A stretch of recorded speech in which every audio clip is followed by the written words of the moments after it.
Hey guys, it's John and Andrea, Happy Wife Acres, and we are sitting outside the Fairborn Fish Food Pantry.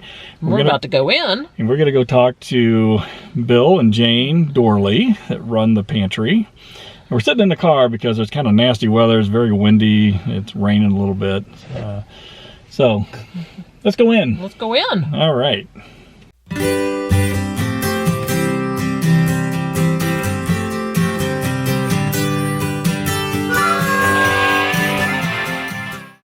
Thanks for joining us. We are here with Jane and Bill Dorley. Say hi. Hello. Hi, guys. At the Fairborn Fish Food Pantry. Did I get that right? You got it. Okay. And we just want to ask them about this operation. It is, I've been so impressed.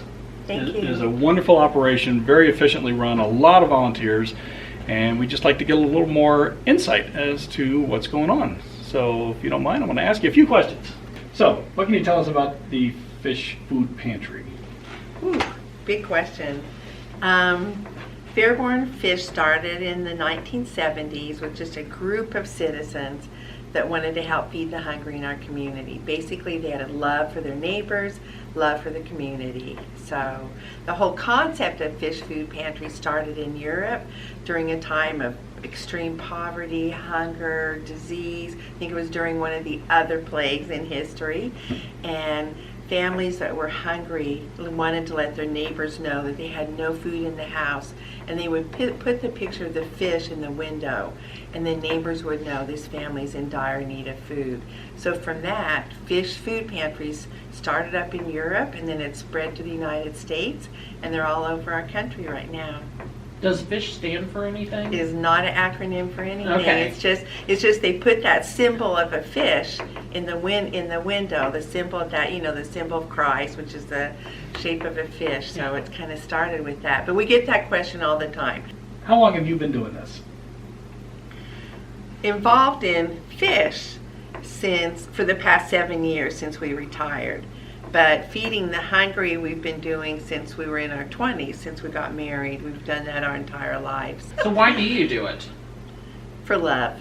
I mean, again, just the reason all of our volunteers do. Love our neighbors, love our community, and we know that by ending hunger, people will be happier, children will be healthier, they'll do better in school, people will be more productive at their jobs and live healthier lives. Yeah, when you see children come here, it's really interesting because they get really excited and it's fun. It's fun for everybody because they see something on the shelf. They go, Mommy, look, they have that.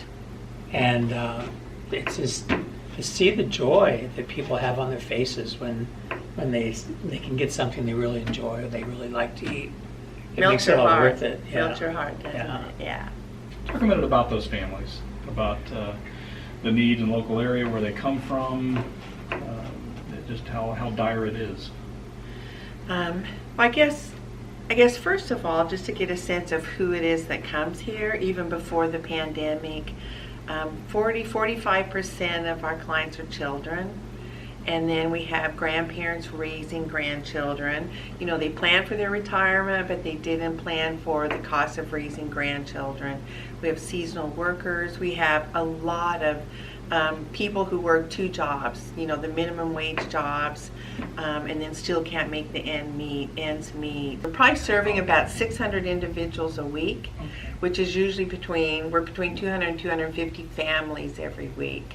Like if I would look at an entire year, probably 75% maybe come once a month, and then there's about 20% that come like 1, 2, or 3 times a year, and then there's a small percentage that actually come maybe twice a month. Talk a minute about the changes that you've seen during this whole virus issue. Well, it's very different as far as the setup here. In the past, before the pre-virus, people would come in, our neighbors would come in, there would be chairs in this room, and they would sit here and everything would start here, and they would go to the computers and they'd go to the food area and get food. But because of the virus, we have cars driving around the outside of the building, and so no one actually comes in here except the volunteers. So the cars drive around and we go out there and get the information and then the volunteers actually carry the food out, put food in bags and carry the food out to the cars.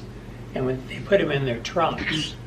So before COVID-19, there was a need for us to exist before COVID-19 pandemic, but then we had a certain percentage of our families who, were working multiple jobs, or were able to pay bills, but weren't able to have a savings.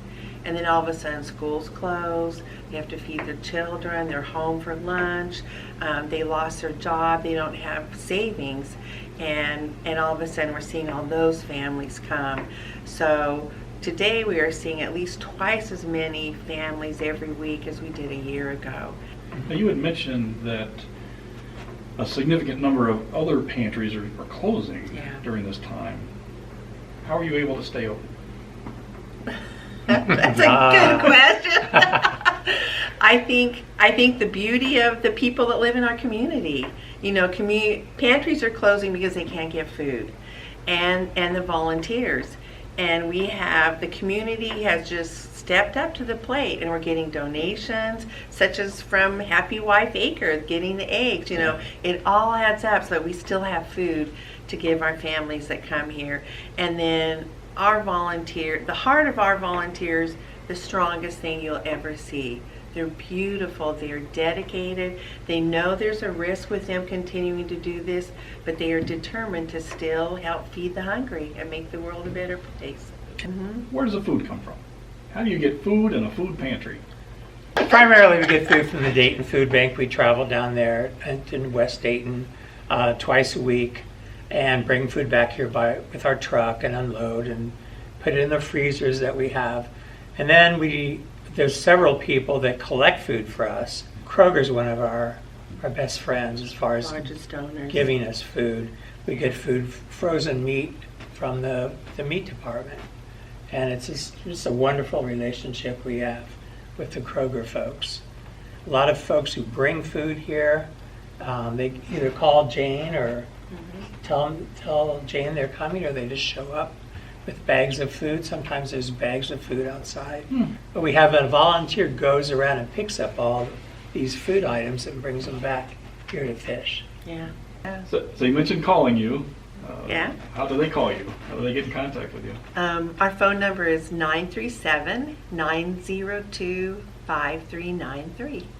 How about cash? Can they donate money? They can donate cash. They can write checks out to Fairborn Fish Food Pantries, P.O. Box 1466, Fairborn, Ohio, 45324.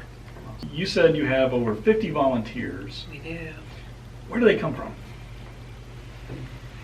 How do you get them? Well, they're mostly retired people that have time.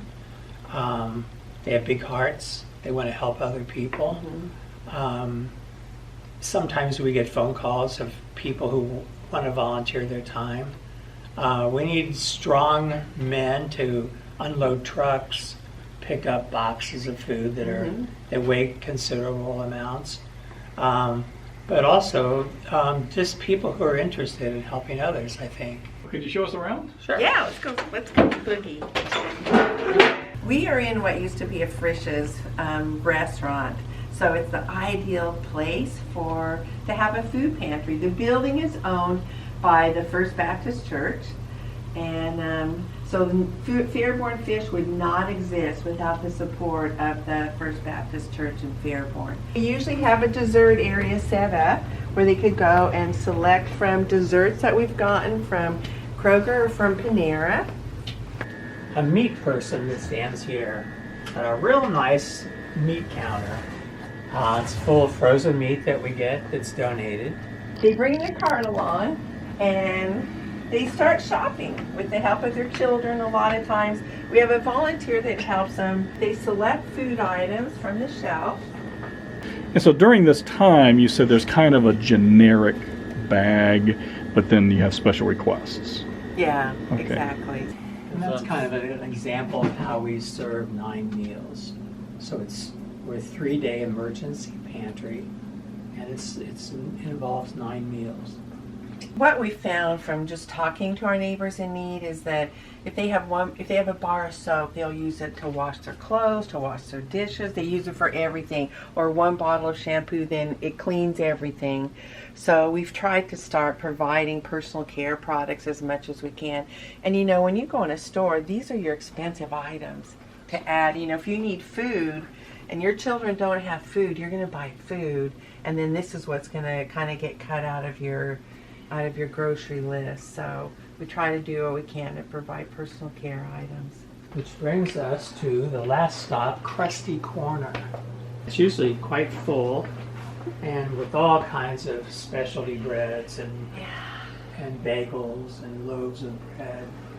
Every day we might get 2 dozen eggs, and that's because there's some broken in there. Yeah. So we open it up, and there a lot of them are the paper cartons. Yeah. So we can't rinse them and clean them. Yeah. So then we take out the 8 eggs that are intact, put them in a new carton, and then wait till we can kind of fill up a dozen. So when we get these meals from Kroger, it's perfect for someone who's either living in a hotel or living in a small apartment that doesn't have an oven and can't make a whole chicken or anything. So, or even getting the cheeses that we get, or the lunch meat, so these little meals. I mean, there's a definite need for chicken wings or little meals that we get. It helps a lot. All right, Bill and Jane, thank you very much. This was very informative. Thank you for the tour and talking about the food pantry. So I'm going to leave the contact information down here in case you would like to Contact them for any reason, or hopefully to donate. Yes, donate food, non-perishables, or money if you just want to give some cash. Which is the easy thing. So you guys are doing a wonderful job for the community. Thank you so much. And the folks that are not in the Fairborn and Dayton area, you don't have to donate here. Donate to a local food pantry. I know you got one near. They're all over, and they're a dying breed apparently. So thank you very much for watching, and we will see you soon on the homestead. All right. bye. Bye.